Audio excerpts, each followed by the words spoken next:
All right. Well, welcome to Sidelines with Morphew. This is our second edition of the 26, or look back at the 2025-2026 school year. We're with Empire Athletic Director Tim Whaley. He's also the high school principal at Empire High School. Welcome. Well, thank you, Andy. Excited to be here. Well, tell me about it because this year is the first year. This new school year is going to be the first year that you're the athletic director. But how long have you been at Empire, and just like what's your background of being at Empire? I've been at Empire for 3 years. I've been the principal, transportation director also. Um, and so I've completed my third year. Uh, my background with sports is, I have a previous coaching, history and have done that. Several sports I've coached in Texas and Oklahoma in this area. I grew up in Marlow, so have kind of a rich background with athletics in this area. Kind of have an officiating background too. I've done some of that. So uh, coming into this position, my it seemed like a good fit. There were some things that I wanted to be sure and work through because I wanted to do it very well. I didn't want to do it halfway. I wanted to have Right. committed effort, and spoke with my superintendent, and we were able to have a shared vision on where we wanted to go athletically with our athletic programs. And here I am. The board approved me, and here I am. Well, there you go. Obviously, let's talk a little bit about the beginning of the last school year, the fall sports. Obviously, we had football and softball for the first two sports for Empire High School. So football actually, went 8-3 last year and was in the first round of the playoffs. While softball, I don't remember their record right off the top of my head, but just tell me about how the fall sports went for Empire. Uh, Let me talk a little bit about softball. Mhm. I'm going to run it back maybe to 24. And 24, we actually went deep into the Yeah. playoffs and won close to 20 games. Since then, the last 2 years, and last year's included in that, we've been around 500. So have a tendency to win the games that we're supposed to, but just kind of struggle when we're in real tough competitive situations. And so we're looking, to get over that hump. That's the first hump you get over is uh, winning, being competitive with teams that sometimes maybe even a little more athletic than you are. Right. But we want to get to there, and eventually we want to return to the playoffs and being able to make playoff runs. We are kind of greedy. We want to make deep runs in every sport, and I think every school and every athletic program would tell you that. But I would for sure say that if we don't aim at that, then we are not going to hit that. So we're being very intentional with kind of revamp some of our programs, and softball is one of those programs. We do have a new head coach. Would you like for me to talk about Yeah, that they now? go right ahead. Dennis Deviney is our head coach for softball. He's replacing Taylor Moore. Taylor had opportunities in Rush Springs, and she's there now. But Dennis was our baseball coach, and he had a great season. We can talk a little bit about that later. Yep. He had an assistant coach with him, Chris Shaver, and they were a good duo.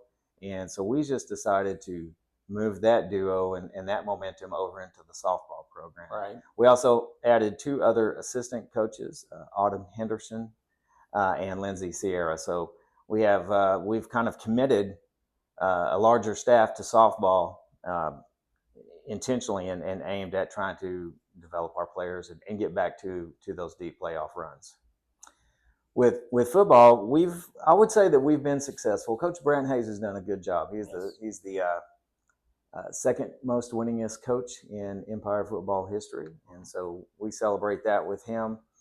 But he had an opportunity to go to Hollis, and he felt like that was a good decision for him. Right.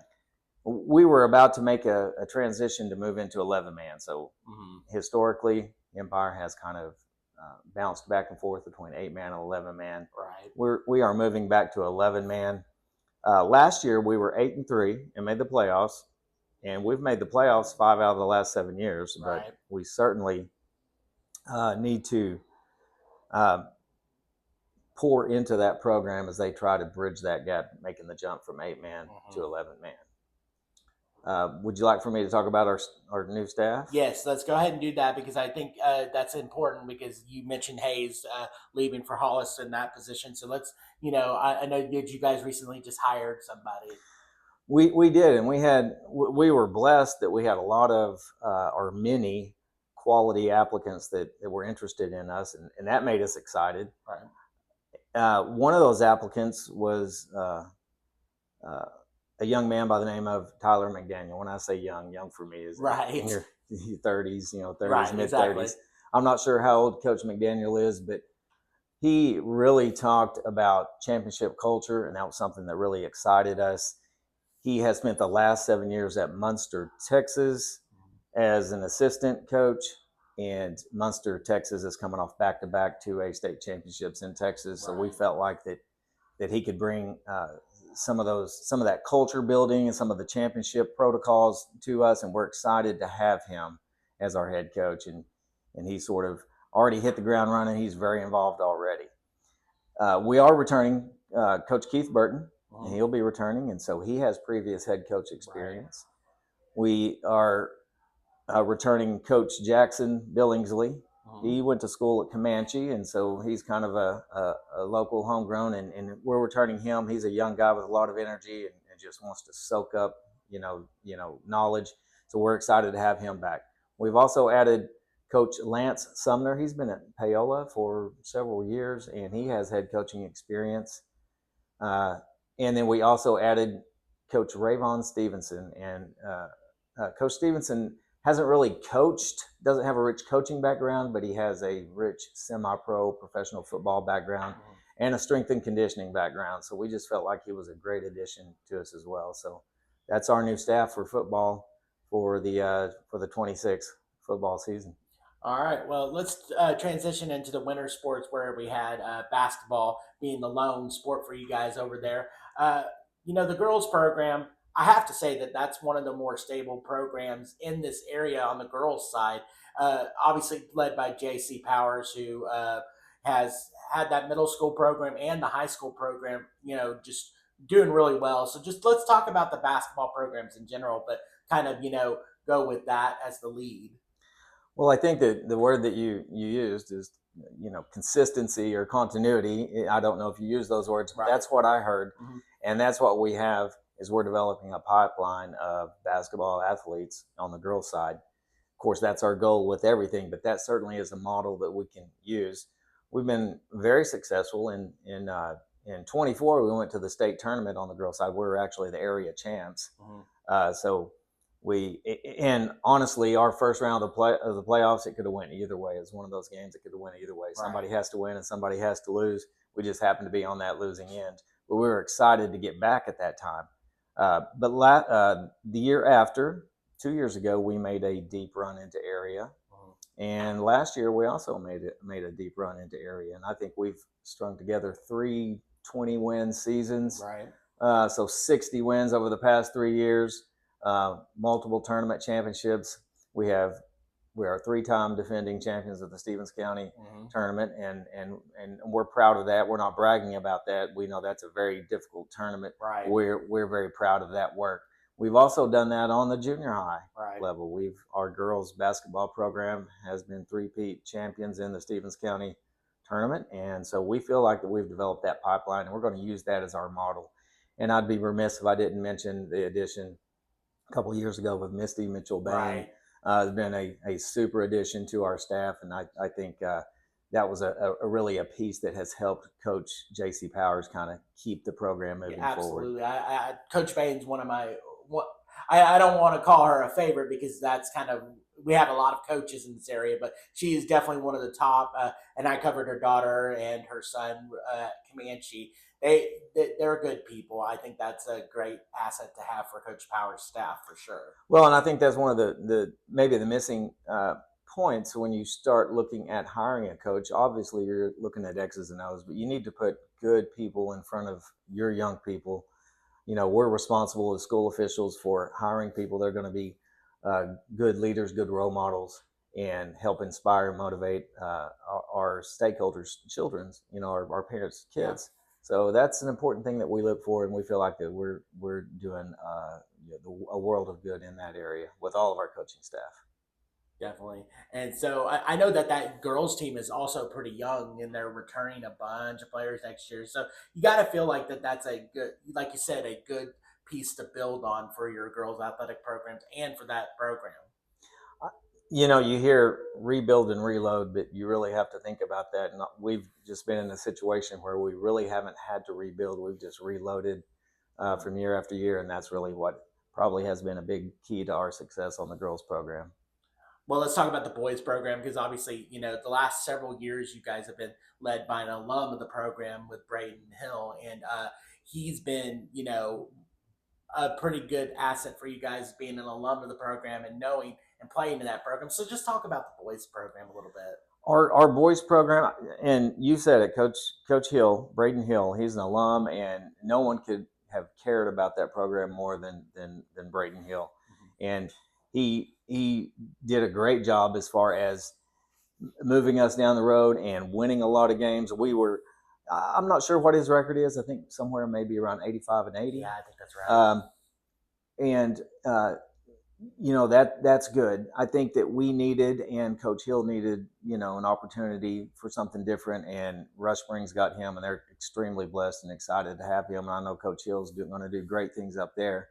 But it was an opportunity for us to take a look at our program, and again, we were getting quality applicants, and we got them from all over, and we were able to have an applicant by the name of Kaylin Wilson, and Coach Wilson has been on the Dale City girls staff, high school staff, for maybe 3 or 4 years now. Yeah, that sounds right. And they've been to the state finals a couple of those times. So again, we're getting a coach that's has a lot of energy, has a lot of enthusiasm, and has some experience at the state tournament level. And we're looking at building that culture and that setting the bar high and looking to put those things in place where we expect to win, and we go out and win every time. At least we have that mindset, and that's what Coach Wilson brings to us, is the mindset of winning every game and being a championship level program. I was about to say I haven't met Coach Wilson in person yet, but I will say that Dell City is a common opponent for Duncan basketball, and I've always noticed him on the sidelines and thought he's going to make a good coach someday, a good head coach, and it's cool to see that a local program here is giving him a shot at the head coaching position. Yeah, I think one of the things that interested him was he had Duncan relationships, probably just through his coaching and just through his travels. He's also has coached some AAU ball on the girls' side. Obviously, he's moving over to the boys' side, but he has a rich familiarity with our area, and he was excited about coming here. And all of our, especially with a first time head coach, and we have two of those. I see that my role is fairly important in trying to help them navigate that and just grow them. Certainly not tell them what to do, but advise them, guide them, grow them, and develop them at the same time. So I look forward to having those relationships with those two new head coaches in our football program and our boys basketball program. For sure. And so let's kind of transition into the final part of the school year, the spring season. Like I said in the previous interview, the spring season's always really fast paced, and it always seems to go like really busy. You have a game almost every day of the week, pretty much, except for like maybe Wednesdays. So just tell me a little bit about. You mentioned in our pre-interview talking about track, about how returning some state placers, but that sport is so hard. Just tell me how you feel about that track program. Well, I'm a track and field coach. Yes. I've coached cross country and track and field and boys basketball. And one of the things that's very challenging about track and field is its performance every year. So you could have an equal performance year to year, but you just may have other performances that outpace you at your regional. A lot of it's your regional assignment. Right. So we have had some state qualifiers on the girls' side and on the boys' side, and we expect more. But this last year, they were just qualifying just out of reach on fourth or fifth at regionals, and the top three go. So sometimes that's the way it is. Sometimes you don't have your best performance on that regional track day, but they don't go off your best jump. They go off your best jump in that finals round, or your best time in that finals round. So it's a difficult thing to do. It's also a difficult thing to do when you have no actual track. So we don't really have a track. Now it can be done, and there's been programs that have done it before, and we certainly are going to persevere. We actually built a long jump pit, and we have a throwing ring. So we have tried to do some things to supplement some of that. And of course, we come down, and Duncan's been real good about letting us come down and use their track sometimes. But we're still excited about that program. And we also have a couple of new coaches that have some track and field background as well. So we think that that's just going to grow and continue to get better. Awesome. And well, let's talk a little bit about the baseball program. You mentioned the coach earlier. He's going to transition into softball as well. But I was looking at the record for baseball, and I believe this is the furthest, if not the furthest in school history, definitely in the last several years, the furthest you guys have gone. Just tell me about that baseball program and having that first year coach and doing so well this first year.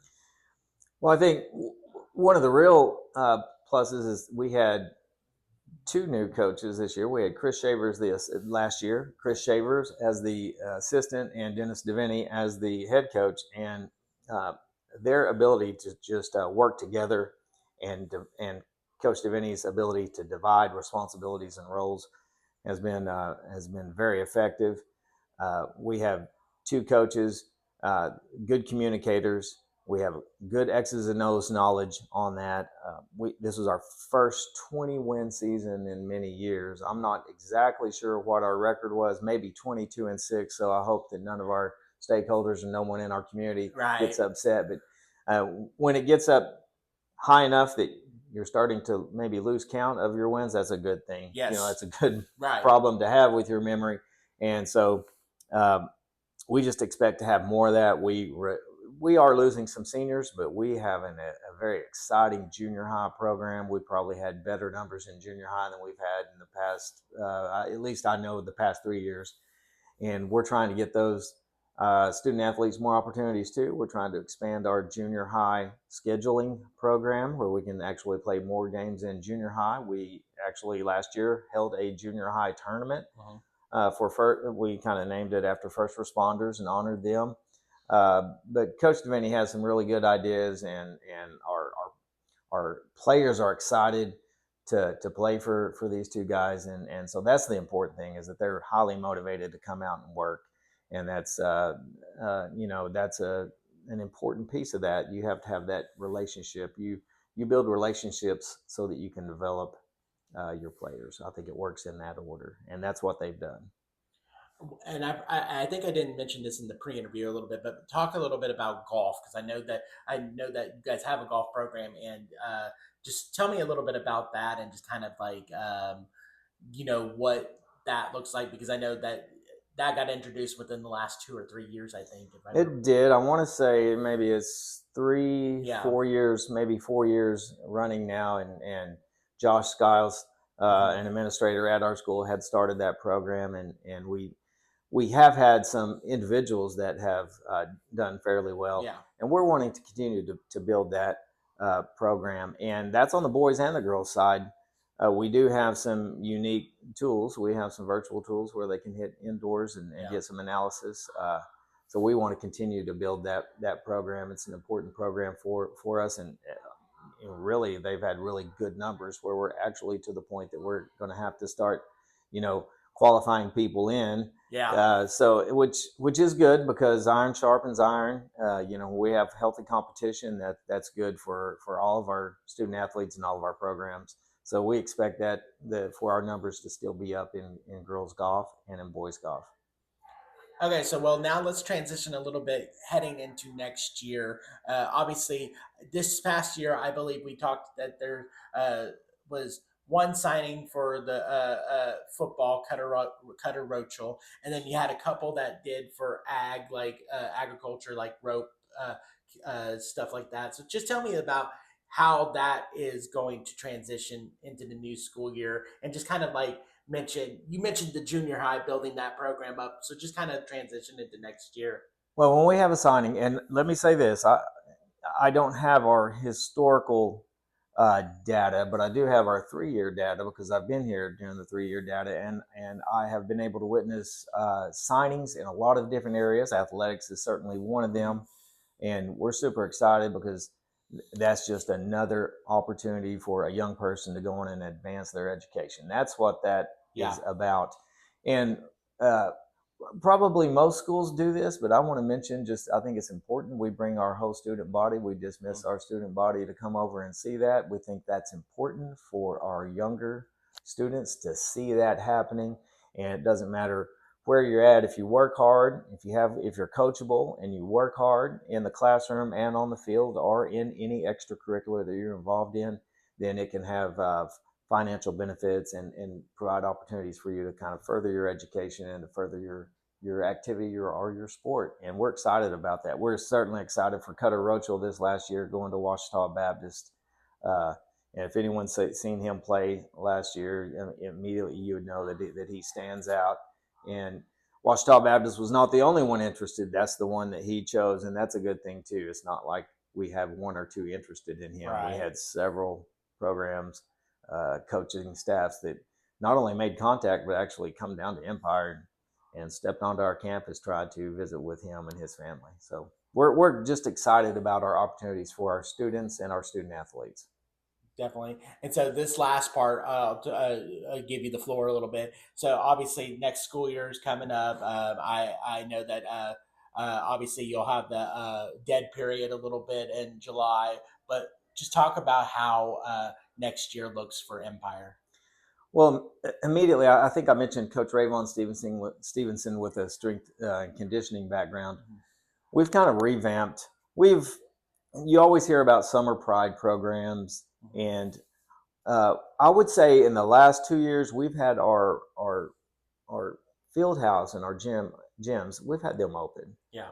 but this year is a very intentional and constructed pride program, and it's being led by Coach McDaniel and uh, Coach Stevenson. All of our coaches are on board. We have opened that up to students fifth or sixth grade and up, and that's going on right now as we speak. This is our fourth day, and I saw uh, two coaches leaving out to go to team camps, our girls basketball and our boys basketball yesterday. But then I still saw 5 or 6 coaching staff up at 9 o'clock, and we have 20 to 30 young people in. So we're excited about that. We want to get bigger and stronger and put our student athletes in a position to compete. And so we're excited about that. We are being intentional and planned. We're aiming at the target. I heard something recently about a lot of programs go ready, fire, aim, and that's not the sequence. It's ready, aim, fire, and that's what we're trying to get back to, is just becoming ready, aiming at what we're trying to do, and then fire away. And so that's what our summer program and our summer opportunities are about. And we look, it's busy. It's a busy time, Mm-hmm. and I think it sometimes can be hard for our student athletes to make everything, but we just ask for them to be committed to something, to show up, to get up. If they have other things going on, we don't penalize them for not being there. But hey, if you're on the couch, there's no excuse. You need to be, or you're in bed, there's no excuse. You need to be up at 9 o'clock and be out there with your friends and your teammates and working to get better. Um, and so we're very intentional about that, and that's been something that's been our stakeholders have talked to us about, our parents. It's been something that our superintendent Justin Smith has had on his radar for a while now, and so we just decided that we're gonna we're gonna address that immediately, and we're gonna continue that. And so we're just excited about that program. Definitely. Well, thank you so much for coming Well, with thank us you, and Andy. being, our guest this week. Just talking about Empire Athletics, and I know that with the new coaches, it's going to be an interesting new school year. Well, we appreciate your coverage. I know anytime I call anyone from the Duncan Banner, I always get a good response, and we always have reporters coming out. So we appreciate your support as well. All right, thank you. Thank you. I think that went pretty good.